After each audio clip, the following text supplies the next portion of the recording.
भाई आईपीएल 2025 के mega auction के पहले दिन क्या बवाल मचा है यार। ऋषभ पंत ने भाई बाजी मार ली। लखनऊ के संजीव गोयनका जी ने 27 करोड़ में उनको खरीद लिया और भाई पंजाब किंग्स ने श्रेयस अय्यर को 27 करोड़ में खरीद लिया। लेकिन आरसीबी वालों यार ये क्या कर दिया तुमने, बेचारे सिराज के लिए अपने बटुए से 12.25 करोड़ नहीं निकाल पाए। और भाई जब तुमने फिल सॉल्ट को 11.5 करोड़ में खरीद लिया तो जितेश शर्मा को इतना ओवर प्राइस में खरीद कर भाई क्या ही फायदा किया। ऊपर से भाई दिल्ली के भाई साहब ने जो खिलाड़ियों के फालतू में दाम बढ़वाए है ना वो अलग। खैर भाई शुरुआत करते हैं तो पहले बोली का उद्घाटन हुआ अर्शदीप पाजी से, जिसकी हाईएस्ट बिड काव्या जी ने 18 करोड़ लगाई। लेकिन भाई घूम फिर के पंजाब किंग्स ने आरटीएम लगाकर वापस 18 करोड़ में अपने पास ही उन्हें बुला लिया। लेकिन भाई पंजाब किंग्स ने कगिसो रबाडा के ऊपर आरटीएम नहीं लगाया और अब की बारी गुजरात किंग्स ने उनको 11.25 करोड़ में खरीद लिया। और भाई फिर बोली में एंट्री हुई अय्यर भाई की और दिल्ली के इन अंकल ने भाई बिड को बढ़ाकर अय्यर भाई को पंजाब किंग्स को 27 करोड़ का चिपकवा दिया, जो सेकंड हाईएस्ट बिड प्लेयर बन गए। उसके बाद जॉस बटलर को गुजरात ने 15.75 करोड़ में खरीदा। और फिर बारी आ गई पिछले साल की सबसे महंगी मछली मिचेल स्टार्क की, जिसको अब की बारी दिल्ली कैपिटल्स ने 12 करोड़ में खरीद लिया। दूसरों को दिला रहे थे महंगे, लेकिन देखा भाई खुद अंकल ने सस्ते में खरीदा। खैर भाई फिर बारी आई ऋषभ पंत की, जिनकी लास्ट बिड लखनऊ ने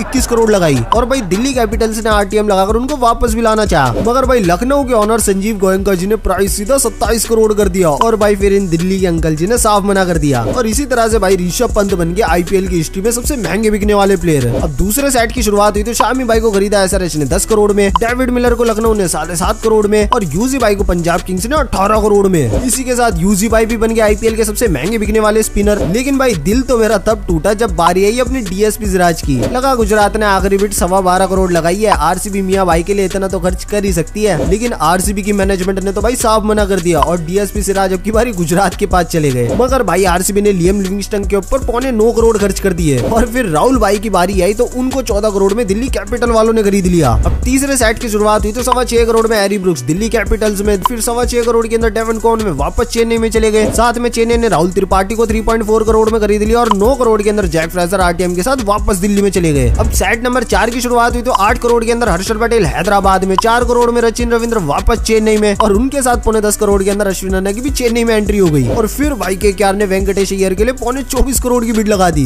भाई बेचारे श्रेयस अय्यर देखकर भुगला गए कि यार मुझ में ऐसी क्या कमी थी कि केकेआर मेरे लिए इतनी ऊपर तक नहीं गई। यार फिर 11 करोड़ में स्टोइनिस, 4.2 करोड़ में ग्लेन मैक्सवेल पंजाब के अंदर चले गए और 3.4 करोड़ के अंदर मिचेल मार्श लखनऊ की स्क्वाड में आ गए। अब 5वें सेट की शुरुआत हुई तो 3.6 करोड़ में क्विंटन डिकॉक केकेआर को, 11.5 करोड़ में फिल सॉल्ट आरसीबी को और 2 करोड़ में रैनमुल्ला गुरबाज केकेआर को बिक गए। और भाई अब बारी आई ईशान किशन की, तो प्राइस बढ़ाकर दिल्ली के भाई साहब अब की बारी भी 9.75 करोड़ के बाद हो गए बाहर। लेकिन फिर 10 करोड़ की पंजाब की बोली के बाद काव्या जी ने पीछे से बोला हेलो जी आई एम इन। और भाई क्लासन एड और अभिषेक शर्मा के होते सोते ईशान किशन को 11.25 करोड़ में खरीद लिया। खैर फिर आरसीबी ने जितेश शर्मा को 11 करोड़ में खरीदा। अब भाई सेट 6 की शुरुआत हुई तो आरसीबी ने जॉस हेजलवुड के ऊपर 12.5 करोड़ खर्च कर दिए। और भाई अब की बार तो बेचारी एंकर की भी ऐसी निकल गई। उसके बाद भाई गुजरात ने खरीदा प्रसिद्ध कृष्णा को 9.5 करोड़ में, आवेश खान 10.25 करोड़ में वापस लखनऊ में आ गए। फिर 6.5 करोड़ में नॉर्किया गए केकेआर में, 12.5 करोड़ में जोफ्रा गए आरआर में, 4.8 करोड़ में खलील सीएसके में और 11 करोड़ के अंदर टी नटराजन दिल्ली कैपिटल में। अब भाई ट्रेंट बोल्ट के लिए थोड़ी बहुत लड़ाई मुंबई और राजस्थान के बीच में जरूर हुई, लेकिन मुंबई ने बाजी मारते हुए 12.5 करोड़ में ट्रेंट बोल्ट को अपने घर बुला लिया। उसके बाद सेट नंबर 7 में तीक्ष्णा गए 4.40 करोड़ के अंदर राजस्थान में, 3.2 करोड़ के अंदर राहुल चेयर एसआरएच में, 2.40 करोड़ में एडम जैम्पा भी एसआरएच में और 5.25 करोड़ में असरंगा राजस्थान रॉयल में। और भाई नूर अहमद गए चेन्नई में 10 करोड़ में। तो बस भाई आज के लिए बस इतना ही, बाकी का कवर करेंगे कल की वीडियो में। बाकी आपको इस ऑक्शन का सबसे वैल्यू फॉर मनी प्लेयर कौन सा लगा कमेंट में जरूर बताना।